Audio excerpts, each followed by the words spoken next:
Bonjour à tous, bienvenue dans Chine-France, le journal, votre émission quotidienne d'information sur la Chine. Tout de suite, les titres de ce journal. La Chine se prépare au 20e congrès du Parti communiste chinois qui débute le 16 octobre prochain. Plus de 2000 délégués y participeront.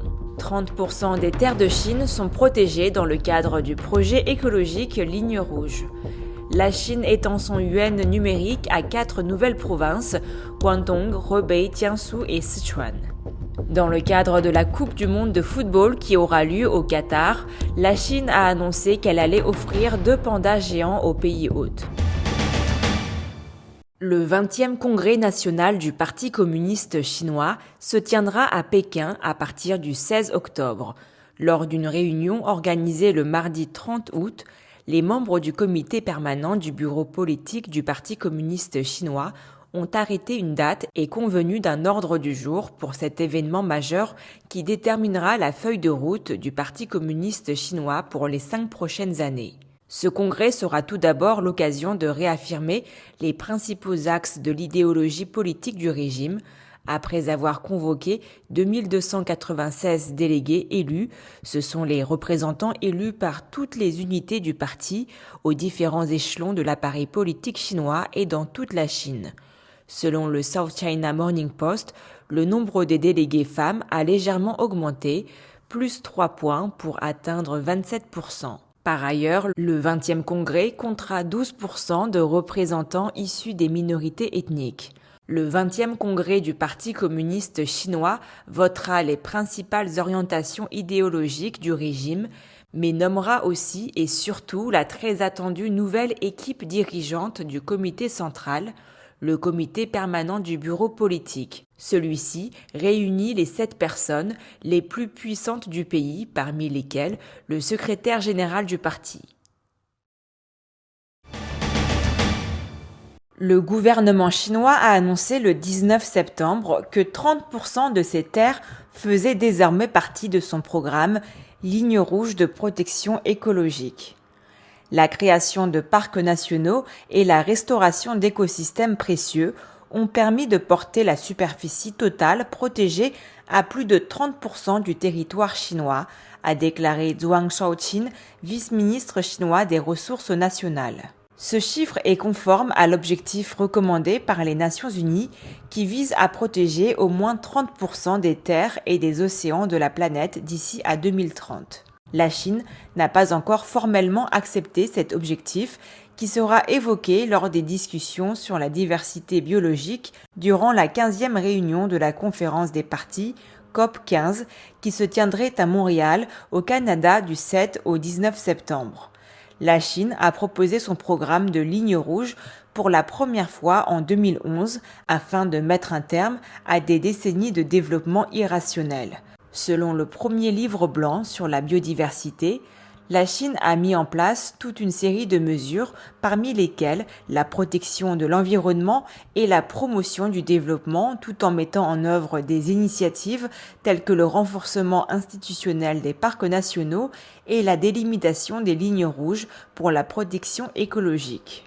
Dans tout le pays, les autorités ont démoli des maisons, des ateliers et des centrales hydroélectriques afin d'atteindre leurs propres objectifs locaux en matière de lignes rouges.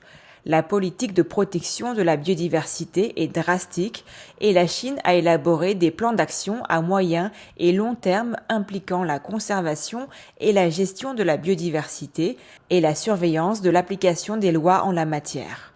D'ailleurs, des mesures ont aussi été prises contre des agriculteurs qui étendent illégalement leurs exploitations sur des terres protégées.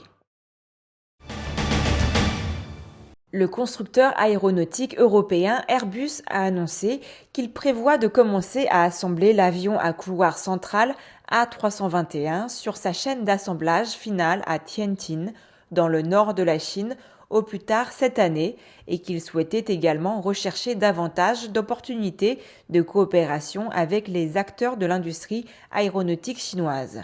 L'A321, le plus grand membre de la famille A320, est désormais l'avion à couloir d'Airbus avec la plus forte demande au niveau mondial.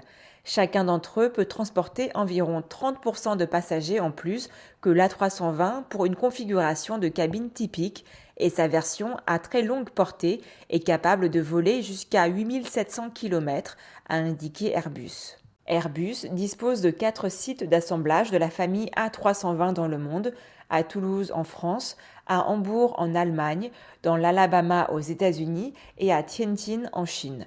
L'avionneur a précisé qu'il avait augmenté sa capacité dans toutes ces installations pour répondre à la demande croissante d'A321.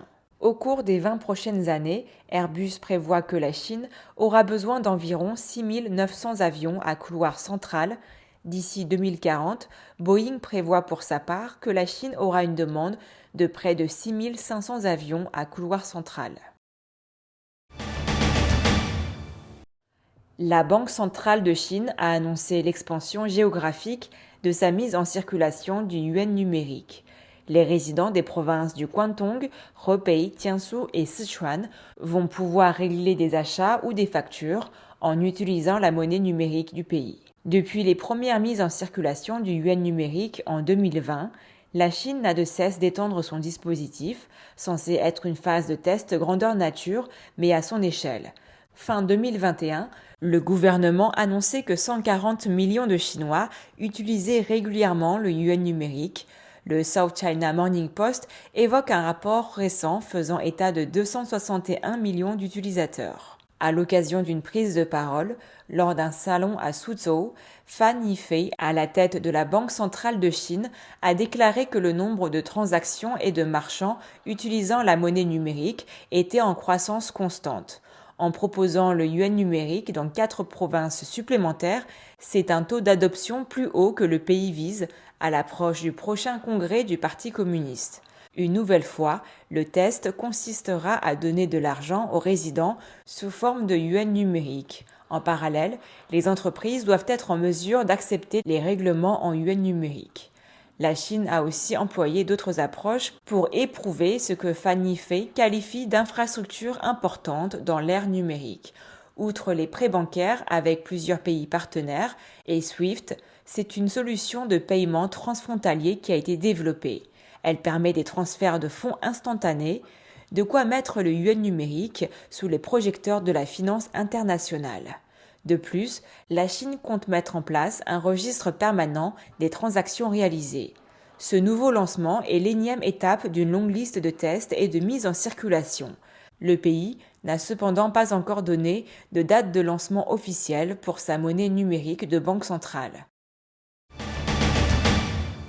4 ans après son introduction à New York, Tencent Music, première plateforme de streaming musical chinoise, a réussi le 21 septembre sa double cotation à la bourse de Hong Kong. Sur fond de guerre commerciale sino-américaine, la menace d'une exclusion de Wall Street pèse de plus en plus sur les sociétés chinoises cotées aux États-Unis.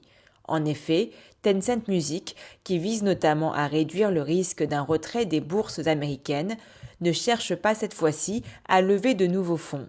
Pour l'entreprise, cette décision importante a été prise en se basant sur une stratégie à long terme par souci du développement futur. Début mai, la SEC, gendarme boursier américain, a publié une liste de 88 sociétés chinoises, dont fait partie Tencent Music, qui sont susceptibles d'être exclues des bourses américaines. Depuis, les pépites chinoises comme la plateforme de location du logement BKW ou le constructeur de voitures électriques NIO s'engouffrent à la bourse de Hong Kong. Si Tencent Music a lancé en 2018, tambour battant son IPO à New York, aujourd'hui, la plateforme détenue partiellement par Spotify fait pourtant face aux multiples défis, du durcissement du contrôle des concentrations à la chute des recettes publicitaires. De 2020 à 2021, ses bénéfices nets ont baissé d'1 milliard de yuans. Néanmoins, forte de ses 82,7 millions d'abonnés payants, elle demeure une des rares plateformes bénéficiaires dans le paysage du streaming du monde, selon Xinjiang, blog chinois spécialisé en technologie. La Chine a annoncé lundi 26 septembre qu'elle allait offrir au Qatar 2 pandas géants à l'occasion de la Coupe du Monde qui se tiendra du 20 novembre au 18 décembre. C'est un cadeau offert par les 1,4 milliard de Chinois pour la Coupe du Monde au Qatar et il deviendra sûrement un nouveau symbole de l'amitié Chine-Qatar, a déclaré l'ambassadeur de Chine à Doha, Zhou Tian, lors d'une réception dans la capitale de l'émirat gazier. Les deux Ursudés baptisés Suhail et Soraya sont attendus au Qatar en octobre, juste avant le tournoi de 32 nations, a précisé le diplomate. Suhail est le nom de l'une des étoiles les plus brillantes observées dans la région du Golfe, tandis que Soraya est le nom arabe de l'amas d'étoiles des Pléiades. Shanghai a remporté la candidature pour organiser la compétition mondiale WorldSkills 2026, a annoncé mardi 27 septembre le ministère chinois des Ressources humaines et de la Sécurité sociale. La WorldSkills Competition est le plus grand concours des métiers du monde.